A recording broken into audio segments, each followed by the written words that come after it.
tardes, alumnos de segundo de secundaria. Hoy llegamos a la lección número 8, la cual es literatura oral. Sabemos que la literatura oral es aquella que se transmite de generación en generación, dada por los antepasados a las personas que son más jóvenes, y esto va a seguir una secuencia de relatos e historias que nos van a contar muchos sucesos sobre orígenes de pueblos, orígenes de ciudades, orígenes de antepasados, o cualquier leyenda o mito que se han ido contando y que se supone sucedió hace muchísimo tiempo y que son contados por nuestros abuelos, ¿no?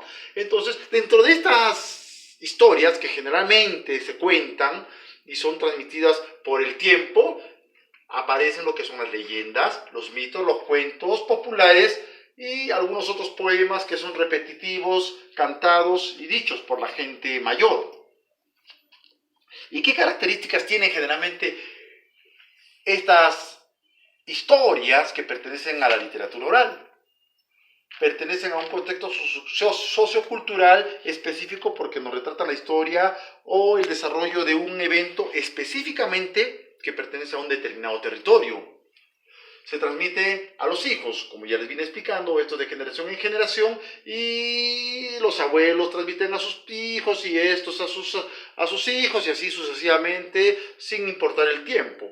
Hay historias que han venido desarrollándose desde hace muchos milenios y las son contadas. Un caso, por ejemplo, es los hermanos Aya, o la leyenda muy conocida por nosotros como de Manco Cápac y Mamahuyo, salidos del lago Titicaca. Eso viene desde los siglos XII, XIII, cuando se fundó el Imperio Incaico, hasta este siglo XXI, como el que estamos viviendo. Es un ejemplo claro. También es popular y anónima, claro, es popular porque es contada para el pueblo y anónima porque nunca sabe nadie quién la contó o quién empezó con la historia esta que uno pueda contar. Y tiene una memoria colectiva porque esto se da a través de la gente, de la colectividad, y así perdura a lo largo de muchos tiempos y muchos años, a lo largo de lo que es el desarrollo de una historia. Ahora, la literatura. La literatura es un proceso de textos escritos que tienen una secuencia y duración y creación desde hace muchísimo tiempo, ¿no? Y es un proceso que primero se dio a través del lenguaje oral y luego a través del lenguaje escrito. Y hay dos formas distintas de textos escritos que pertenecen de alguna manera a la literatura, porque todo es escrito. Tenemos en primer lugar textos literarios y en segundo textos no literarios. Entre uno y otro hay características, porque sabemos que la literatura propiamente dicha como la conocemos tiene un fondo específico y los textos que no son netamente literarios tienen otro fondo totalmente distinto, pero ambos trabajan un formato que se llama el lenguaje. Vamos a ver aquí en el caso de los textos literarios. En los textos literarios predomina la función estética a través de un lenguaje bello, porque el poeta, el artista o el escritor trabaja ese lenguaje para que sea bonito, hermoso, por el trabajo de las palabras que encantan y emocionan a los lectores. Emplea un vocabulario selecto y recursos estilísticos. Emplea un vocabulario propio, amplio, rebuscado en algunos casos, para darle a belleza del lenguaje, aun cuando el vocabulario pueda pertenecer a la gente popular o a la gente vulgar. Pero dentro de este trasfondo predomina el lenguaje bello de la literatura. En la literatura prevalece la imaginación que llega a un lector, y a través de la literatura tú te puedes imaginar muchísimos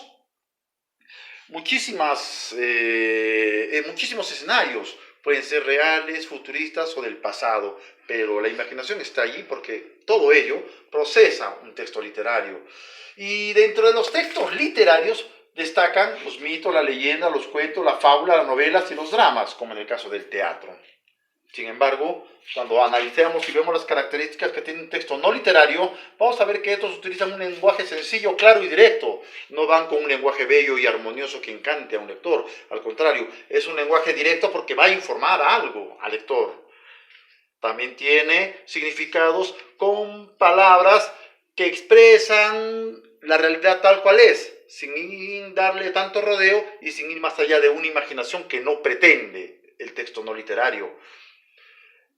Tercer punto, estos textos son reales porque son informativos y siguen unas reglas de contenido que van a tener que llegar a un lector que le interesa una determinada información. Y dentro de estos textos encontramos los manuales, las recetas, las leyes, textos instructivos, las noticias, las cartas o los artículos de opinión que aparecen en los diarios o revistas que salen semanal, diariamente o quizá mensual. La tarea para esta oportunidad es escribir una historia que te hayan contado tus padres o tus abuelos a través del tiempo. Y la segunda es escribe una noticia actual. Tiene que ser actual, no pasada.